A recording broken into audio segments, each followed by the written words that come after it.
여러분 안녕하십니까, 진성호입니다. 윤석열 대통령과 기시다 일본 총리가 방금 한일 정상회담을 마치고 공동 기자회견을 열었습니다.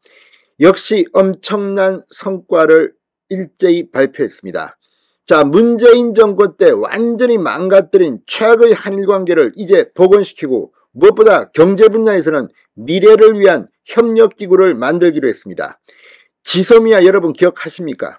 문재인 정권 때 정말 이 지소미아 이거 한일 간의 군사상 정말 중요한 건데 이 협정을 완전히 망쳤습니다. 그런데 이걸 완전 정상화하기로 했습니다. 또 이번 회담의 계기가 된 한국 정부의 징용 배상 해법에 대해서도 구상권 행사는 상정하지 않고 있다고 말했습니다. 또 대대적인 한일 간의 경제 발전을 위한 그런 NSC 차원의 기구를 만들겠다고 했습니다. 자, 이걸 지켜보는 문재인 전 대통령 아마 쓰릴 겁니다. 그리고 이재명 대표 삼전도의 굴욕 운운하면서 윤석열 대통령의 한일 해법에 찬물을 끼얹으려고 했지만 잘 되지 않을 겁니다. 민주당은 오늘도 이 의총에서 이번 주말 반일 집회를 하는데 시청 앞에 나가겠다고 했습니다. 그러나 역사는 윤석열 대통령 같은 사람들이 이끌어가는 겁니다. 자, 방금 전 한일 정상이 공동 기자회견을 통해서 밝힌 것들, 특히 김정은이 지금 부들부들 떨고 있을 것 같습니다. 진성호의 직설 시작합니다. 자, 윤석열 대통령 방금 전 기자회견에서 조금 전 정상회의에서 지소미아 완전 정상화를 선언했다고 밝혔습니다. 지소미아는 북한의 핵미사일 대응을 위한 한일 간의 군사정보 교류 체계입니다. 윤 대통령은 외교경제, 당국 간 전략대화 등 협의체를 조속히 복원하기로 했다. NSC 차원의 한일 경제안보대화 출범을 기대하고 있다고 했습니다. 기시다 총리는 한국의 징용조치 발표는 어려웠던 양국관계를 건전하게 되돌리는 것이라며 양국 경제단체의 미래청년기금 창설 표명을 환영한다고 말했습니다. 자, 지소미아 군사정보보호협정입니다. 문재인 정부가 망가뜨렸던 이것을 복원한다는 데 대해서 지금 김정은은 어떤 생각을 하고 있을까요? 자, 오늘 또 다른 것은 NSC 차원에서 한일 경제안보대화 출범을 한다는 겁니다. 자, 윤 대통령 이 국가안전보장회의 NSC를 의미하는 이 NSC 차원의 대화를 만들겠다는 겁니다. NSC는 원래 대통령, 외무장관, 국방장관, 안보실장 등이 모여 전시작전권을 행사하는 긴급 비상회의입니다. 윤 대통령은 오늘 기자회견에서 외교 경제 당국 간 전략 대화를 비롯해 양국 공동이익을 논의하는 협의체들을 조속히 복원하겠다. 저와 기시다 총리는 그간 얼어붙은 양국 관계로 인해 양국 국민이 직간접적으로 피해를 입어왔다는데 공감하고 한일 관계를 조속히 회복시켜 나가자는데 뜻을 같이 했다고 덧붙였습니다. 지금 일본 언론들도 윤 대통령의 이런 전향적 자세에 상당히 열광하고 있습니다.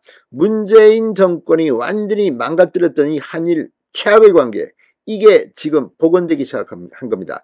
그래서인지 이재명 대표, 민주당, 문재인 전 대통령, 그리고 탁현민 전 의전비서관까지 나서서 지금 배가 아픔을 시사하는 것으로 추측됩니다. 자, 윤 대통령은 오늘 아침 북한은 안보리 결의를 위반해 장거리 탄도미사일을 발사했다. 저와 기시다 총리는 북한의 핵미사일 개발이 한반도와 동북아 그리고 세계 평화를 위협한다는 데 인식을 같이 했다. 날로 고도화되는 북핵 미사일 위협에 대응하기 위해 한미일, 한일 공조가 매우 중요하며 앞으로 적극적으로 협력해 나가자는 데 의견이 일치했다고 말했습니다. 무엇보다도 지금 한미일 이 안보 체계가 문재인 정권 때 상당히 흔들렸습니다. 지금 윤 대통령 다음 달에는 미국 국빈 방문을 합니다. 이제야 대한민국의 안보 초석이 놓여가고 있다는 그런 느낌이 듭니다. 자, 한국의 이 배상안 발표에 일본 정부는 한국에 대한 반도체 핵심 소재 세계 품목의 수출 규제를 해제하겠다고 전격 발표했습니다. 한국 정부 역시 일본 측의 이 세계 품목 조치에 대한 WTO 제소를 취하하기로 결정했습니다.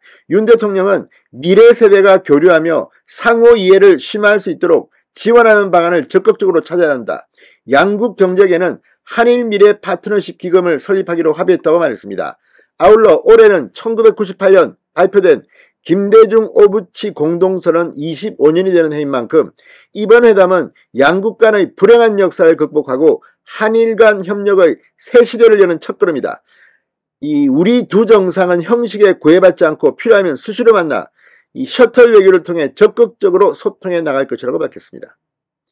이제 한일 관계가 정상화되고 있습니다. 물론 한국과 일본의 관계는 참 많은 이 악연도 있고 또 어떤 의미에서는 대한민국 경제발전 박정희 대통령 그런 일본과의 이런 불행한 역사를 딛고 일본으로부터 이 도움을 받았습니다. 그리고 사실 대한민국의 기술 발전에 일본의 덕도 없다고 할 수는 없습니다.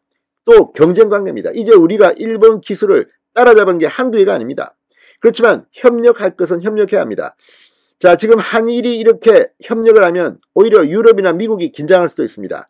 윤석열 대통령과 기시다 총리가 오늘 정말 중요한 한일 새 시대의 큰 발걸음을 시작했습니다. 신성호의 직설이었습니다. 여러분 감사합니다.